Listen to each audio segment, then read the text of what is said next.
Ladies and gentlemen, welcome to an exclusive ET Studios panel discussion in association with ETHRWorld and brought to you by enParadigm. Today we're spotlighting a critical topic in talent management.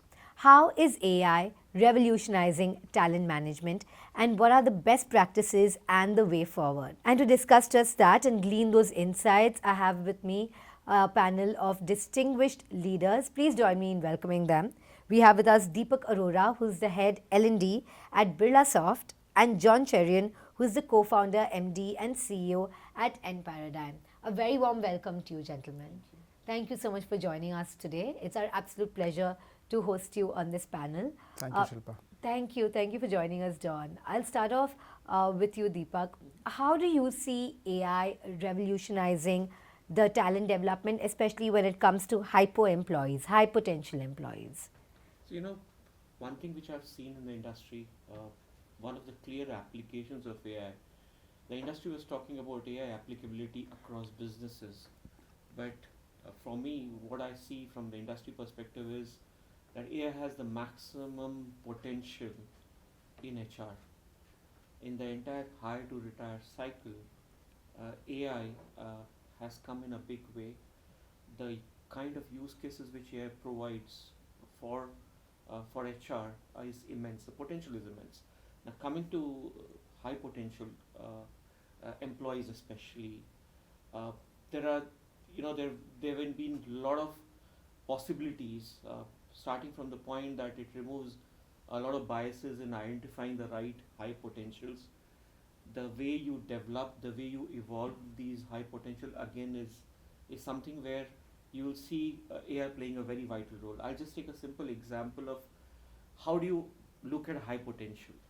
See, high potential, when I look at it, every employee would consider a high potential from a different lens altogether. Whether this person is a high performer, is able to deliver something, has a requisite skills. But when you look at a high potential identification, the way you do it, it's a multi-dimensional. You can't say these set of skills make a person high potential. It's a combination of their kind of work that they do, the kind of initiatives that they've driven, the kind of skills that they have, the kind of maybe white papers they publish, or the kind of expertise that they have. It's a multi-dimensional. And I see AI playing a big role in identifying the right right high potential candidates, and being able to groom them and take them to a very much more enhanced career journey than what it is.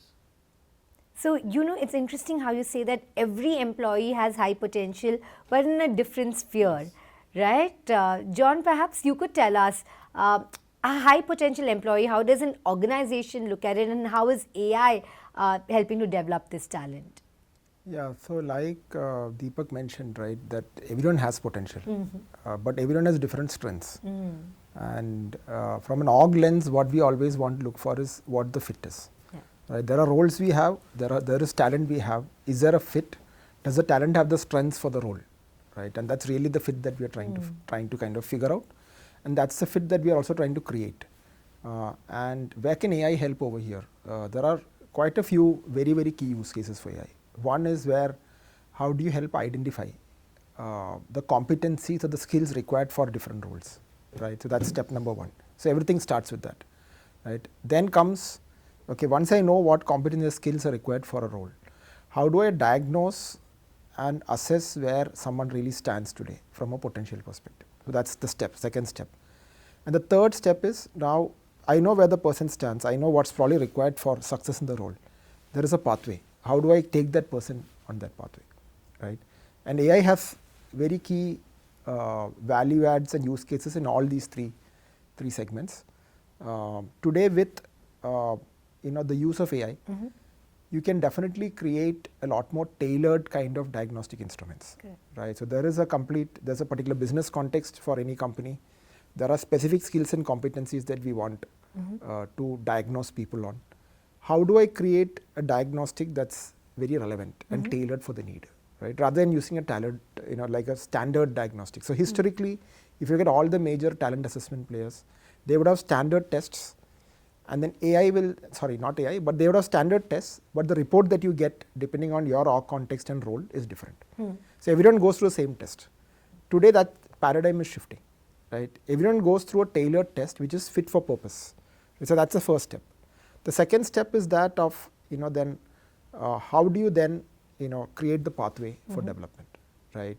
Where you use conversation AI, you use again content that is very much created and fit for purpose based on the situation and need at hand. The earlier world we had was where content had to be pre-created. It's very expensive to create relevant content, right? In today's world, you are increasingly going to a world where content need not even be created upfront and kept, but it gets produced real time based on need, right? So these are some of the places where AI can really make a difference. Couple of points I agree, because as a practitioner, yeah, I mean, you come from a different perspective. I look at from a practitioner perspective. So for my need is to create hyper-personalized learning journeys for employees.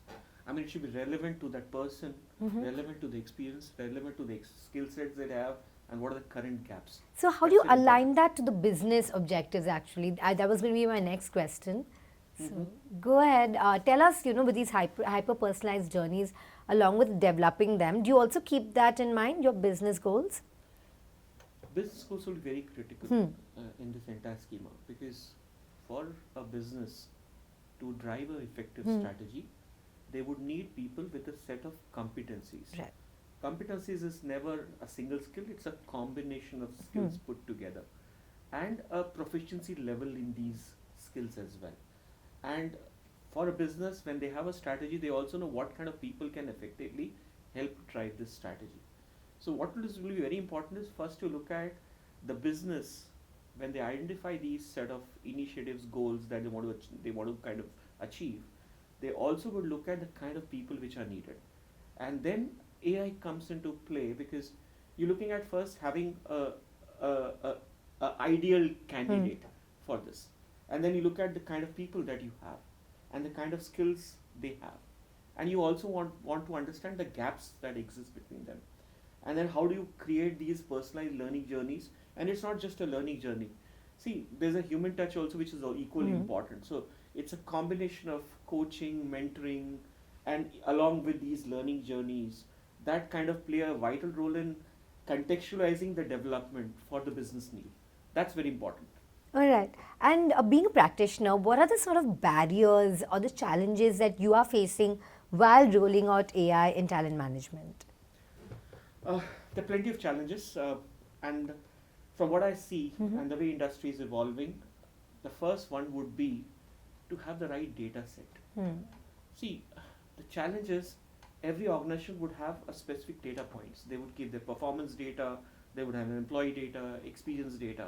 But when you look at a multi-dimensional way of assessing a person in terms of high potential, you also would want to make sure that you have the right data overall, which can give AI the whole learning so that they can give us valid results. So one is this data piece, which is a big challenge, having the right data set within an organization.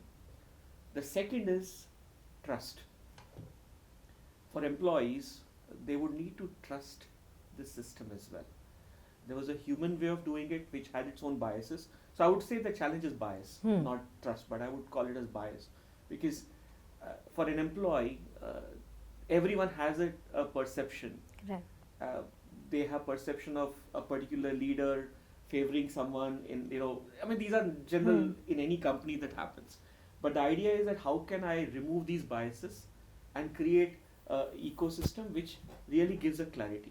So these biases play a very vital role. How do you make sure that these complexities of individuals having biases can be removed? And AI has a role to play. Third is ethics.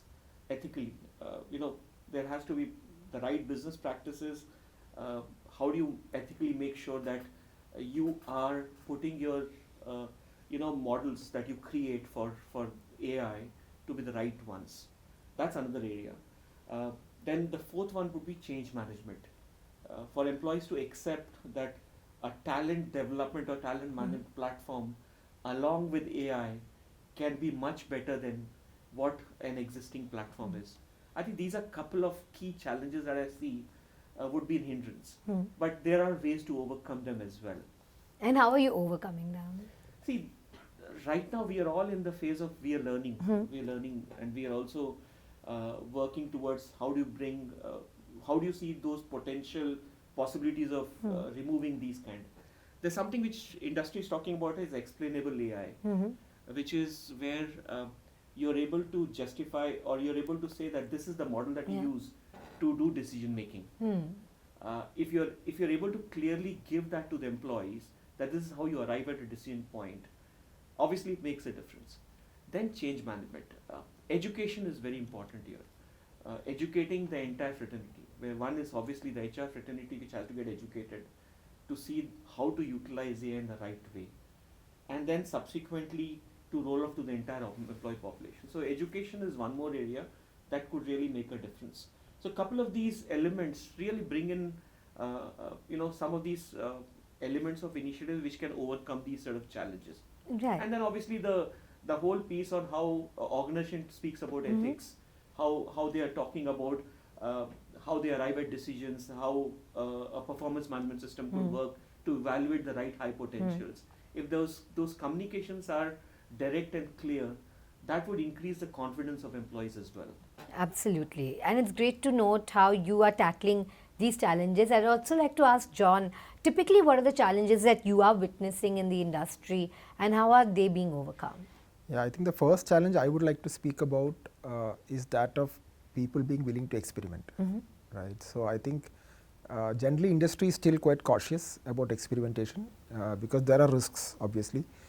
So I think that creating that safe space, creating those sandboxes where experiments can run quickly, and we can see what adds value to the business and what probably does not add value, right? I think that becomes very critical. I think all the challenges that Deepak spoke about are very relevant. I would also like to add the challenge of security, the challenge of privacy. How do you ensure that these are also taken care of in a way that we all agree is fair? So I think these are the challenges I'd like to add. Being a global organization, I think it's important that privacy is something which is looked at, because every country, every geography has its own guidelines of privacy and security, and that has to be adhered to because it's legally needed. So that's something which I think everyone who's evolving and developing these kind of platforms are coming with. We're talking about GDPR compliance or DPDP Act in India and others. I mean, across the globe, they're cognizant of this. Right. But are we overcautious and trying to explore new? Maybe we are not. We are exploring. We are seeing the art of possible. We are seeing if with multiple alliance partners, every large IT company, the providers, I wouldn't name, but every large provider is right now coming with potential of AI, and they're coming with a lot of these agents and models and last week I saw something which was very focused on people sciences, a language model which was focused only on people sciences, focused only on learning, which for me as a learning and development leader has a huge potential. The kind of coaching I can create from that is very different. And I think in the next 1 year, when I see in the hire to retire cycle, there's going to be a lot of change. And I'm looking forward to that indeed. I was earlier asking people in the next 5 years, but as Deepak is saying, I think there's going to be a sea change in just 1 year. It's been great listening into this conversation between you two leaders. And thank you so much for joining us today, Deepak, and thank you for your time, John. Thank you so much. Thank you. And thank you so much for joining us today at ET Studios at our panel discussion in association with enParadigm.